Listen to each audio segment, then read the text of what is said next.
It would be helpful. Now, the SEC today released the rest of their times.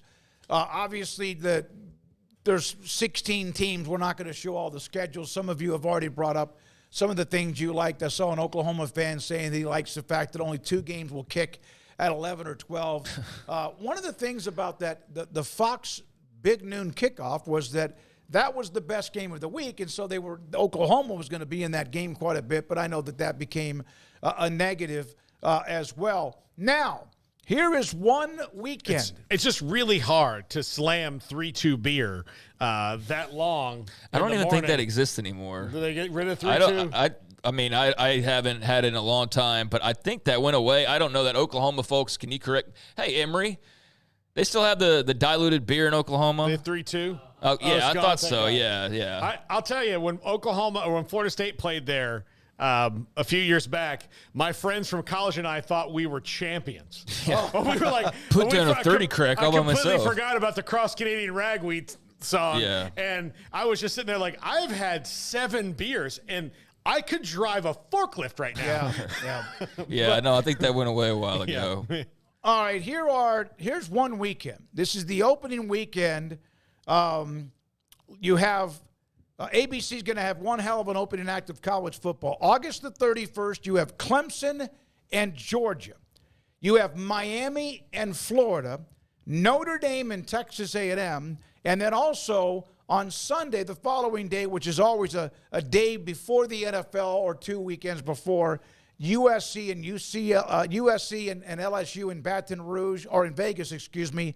So that there is what we hope to see more of in college football. Maybe we will, but that's one good way to kind of lather up for the season. Yeah, it's going to be awesome. And again, the SEC did this because they knew what. They knew how to speak TV. They knew how to speak to ESPN and ABC and Disney and say, "Hey, if we put this together, then more often than not, you're gonna have some games." Look, part of the thing about the schedule, if you and I'll put the link out that Brett McMurphy sent in the chat. But if you look at the SEC schedule, they're so planned out. They know kickoff times for most of the league already. Right. And then they have I say about half of the games, and the other half are flex, meaning that they know that this is either going to be a 3:30 game Eastern or a 7:30 game Eastern. The Georgia will not play at 11 o'clock all year long. You've already looked at that. Yeah, okay. they've already done that. Graham Coffey tweeted that out earlier today. Georgia will not play, so they have times already, like maybe 4 or 5, and then the rest of their 7 or 8 games that are not are all flex, and it means that they either going to be the 3:30 game on ABC or ESPN or the night game on ABC or ESPN. Yeah, that's what you earn when you get to be the dude, or one of the dudes. Well, they're just very smart about television, and yeah, obviously have some big draws, but that's a good opening weekend. I mean, that's a fun opening weekend, and that's I think the idea of that's going to become more commonplace. The consolidation of conferences is having a lineup like that, like more weekends than not just a special.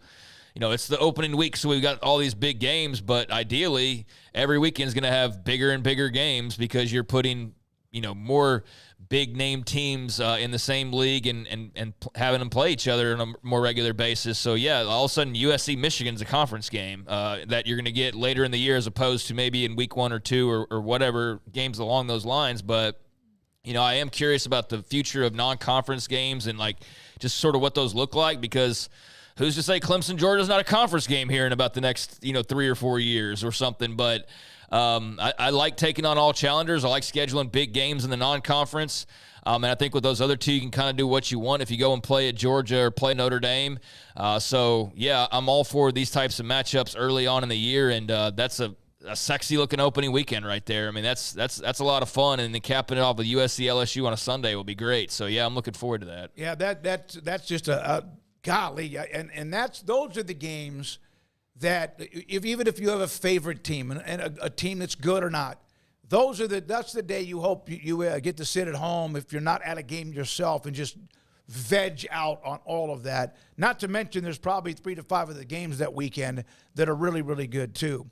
All right, we have made comments about the Rose Bowl and how stubborn they were and how it eventually kind of pushed them aside a little bit, that they were not going to get off that, January 1st and the parade or whatever. This is a little bit more emotional when you bring up Army-Navy. Mm-hmm. Army-Navy not being a standalone game is a disgraceful act by the people who control the bowl games and the NCAA. Pageantry, tradition, meaning of the game deserves the reverence of being the only game played on the second Saturday in December. Unfortunately, with what we now have, that's not possible. They still, I think, have a little bit of a buffer before and after their game, but they're no longer the game on that Saturday. Should they have protected that even more? I wish they could have, and I think that there's probably a way that you could do it, although it's going to involve something that will become more like, here's what's going to happen. Ohio State and Michigan are going to play in a Big Ten championship game the week after they play each other, and they're going to split those games. And they're both going to be in the playoff. And then we're all going to start saying, why do we play this game anyway? If both the teams are likely going to make it to the playoff. And look, it might not even be Ohio State and Michigan. It might be Ohio State and USC. But they could have already played, like all those things. If Ohio State, USC, Michigan, and the top 4 teams that could have wound up in that thing are going to wind up in a 12 or then probably eventually 16-team playoff, then you're going to wind up seeing the elimination of that. If you eliminate the conference championship games, you might be able to have a bye before the playoffs start. And then put Army-Navy alone on that day, which I know moves it up a week, but I think that they probably wouldn't mind that if they got a day back. Well, Mike Bean saying it could be for who gets home field advantage or a bye, as you just mentioned, based on the championship game being played in whatever conference it might be. Yeah, I mean, I get the traditionalist viewpoint here, but I don't know. I think it's just part of the deal. There's only so many weekends to have games, and with everything expanding, like, what are you going to do? You're going to have people play midweek? I don't know what the alternative to this was, so I can understand, the desire to keep it the same way, but, like, does it really ruin the pageantry just because a game came on before that? Or that because a game comes on after that, does that really take away from the atmosphere at the stadium? It won't for me, although it was nice to know that at 2 o'clock, whatever time it was, that was going to be the game.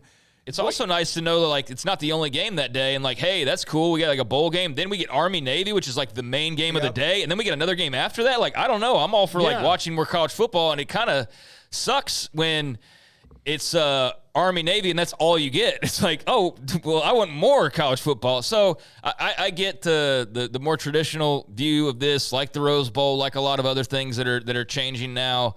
But obviously not a lot is sacred at this point, and TV's running the show. And so here's another sign of that. But because of the timing of everything, like, yeah, you're limited on what you can do here. And I don't feel like it's not so special of a game that it's impacted really by a bowl game before and after it occurring. I don't think it was special because it was the only game that day. I think it was special because of the cadets and because of the stadium and because of the, chance and just everything that went with that. That's why, to me, it's the history. That's why it's special, not because it was the only TV game in town. There are other games on other days that have great names, great traditions, great rivalries that play, and there might be 50 other games going on. Army-Navy, of course, has always had a chance to kind of be on its own, but things are changing, and the more we get used to it, doesn't mean you have to like it, but it will no longer be its only game or the only game on that day. When we come back, Chris